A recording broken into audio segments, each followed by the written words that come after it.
ఈరోజు మరొక మంచి మాట.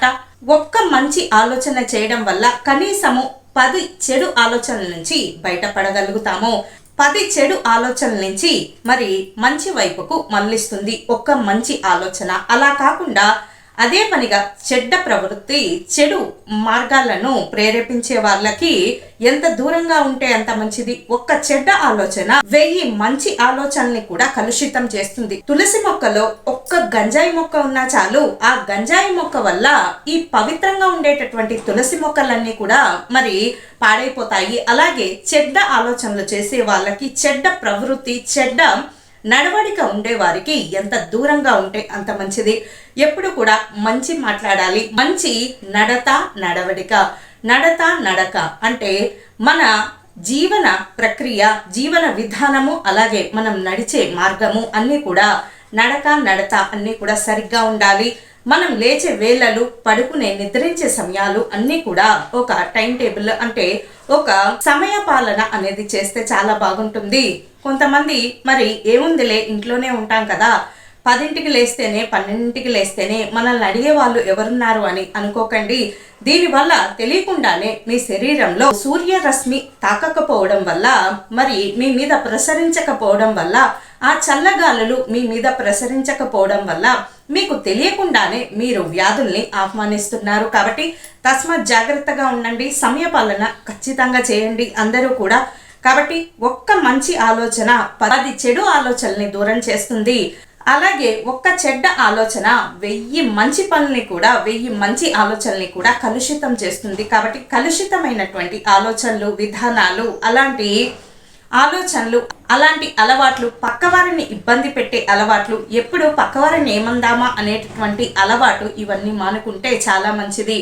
ఇవన్నీ ఎంత త్వరగా విడిచిపెడితే అంత మంచిది. వీలైతే ఒకరికి సహాయం చేయాలి, లేదా మౌనంగా పక్కకు ఉండాలి. అదే ఉత్తమమైన మార్గము. అలాగే కష్టము నీ గురువైతే ఖచ్చితంగా నీకు మంచినే నేర్పించి వెళ్తుంది. అదే సుఖం నీ స్నేహితుడైతే ఖచ్చితంగా నీ గమ్యాన్ని మార్చేస్తుంది. కాబట్టి ఎప్పుడు కూడా కష్టం రావడము దైవానుగ్రహము. మరి పోయిన జన్మ పాపాలు అదొక కారణమైతే, కష్టం రావడం వల్ల మనతో ఎవరు ఉంటున్నారు, ఆ క్లిష్ట పరిస్థితుల్లో మన నిజమైన స్నేహితులు ఎవరు, మనల్ని ఎవరు గౌరవంగా చూస్తున్నారు ఆ కష్టకాలంలో అని ఖచ్చితంగా తెలిసిపోతుంది. అన్నీ ఉన్నప్పుడు రావడం కాదండి, ఏమీ లేనప్పుడు రావడమే నిజమైన స్నేహానికి అర్థము. కాబట్టి ఈ మంచి విషయాలు ఎప్పుడు కూడా మంచిని ప్రేరేపించాలి. భగవద్ ఆరాధన, సమయపాలన. కొంతమంది 12ంటికి 2ంటికి స్నానాలు చేస్తూ ఉంటారు. ఇది అస్సలు మంచిది కాదు. ఈ స్నానాలు ఎప్పుడు చేస్తామో ఇక నా నోటితో నేను చెప్పలేను. అటువంటి స్నానాలు ఎవరు చేయకండి. సూర్యోదయం వరకు స్నానం చేసేటటువంటి అలవాటు చేసుకోండి అటు ఇటుగా. అలాగే దీపారాధన చేయండి.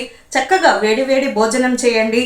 రాత్రి చేసుకొని ఫ్రిడ్జ్లో పెట్టుకొని, చలిపెట్టిలో పెట్టుకొని, అదే మరలా తిరిగి దాన్నే వేడి చేసుకొని తినేసి మరి రోగాల పాలు కావడము ఎంతవరకు సమంజసం చెప్పండి. మరి పూర్వము మనం ఒకసారి చూసుకుంటే ఆసుపత్రులు తక్కువే, రోగులు తక్కువే. ఇప్పుడు చూసుకుంటే ఎన్ని ఆసుపత్రులు ఉన్నా అన్ని ఆసుపత్రుల్లోనూ రోగులు నిండిపోతున్నారు. దీనికి ప్రధానమైన కారణం ఏమిటి? ఆహార అలవాట్లు.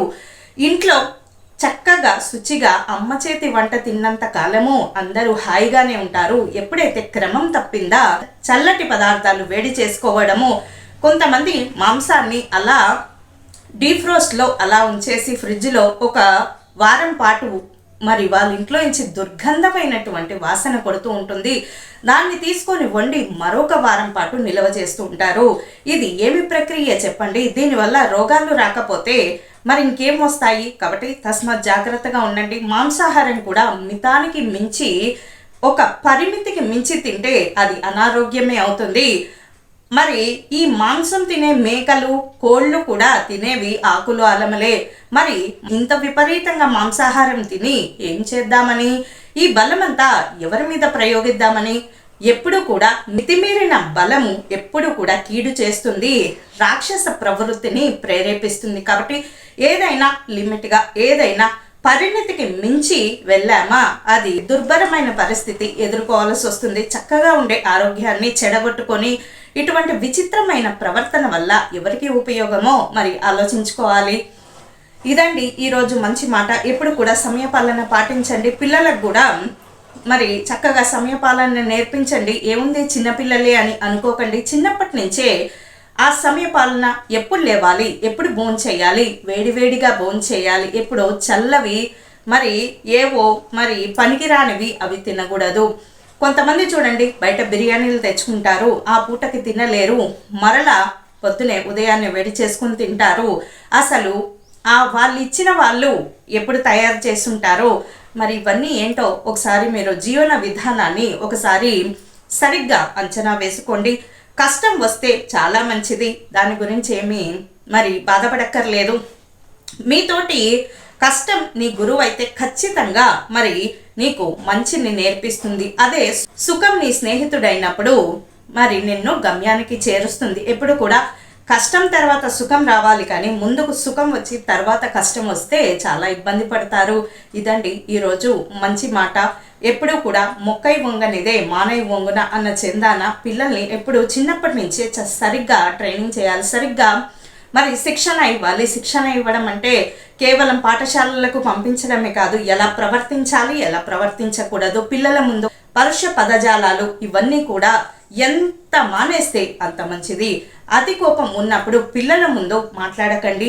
ఇది చాలా దుష్ఫలితమైనటువంటి దుష్ప్రభావం చూపెడుతుంది దీర్ఘకాలికంలో. కాబట్టి దీన్ని మరి మనమంతా కూడా గుర్తుంచుకొని చాలా జాగ్రత్తగా వ్యవహరించండి.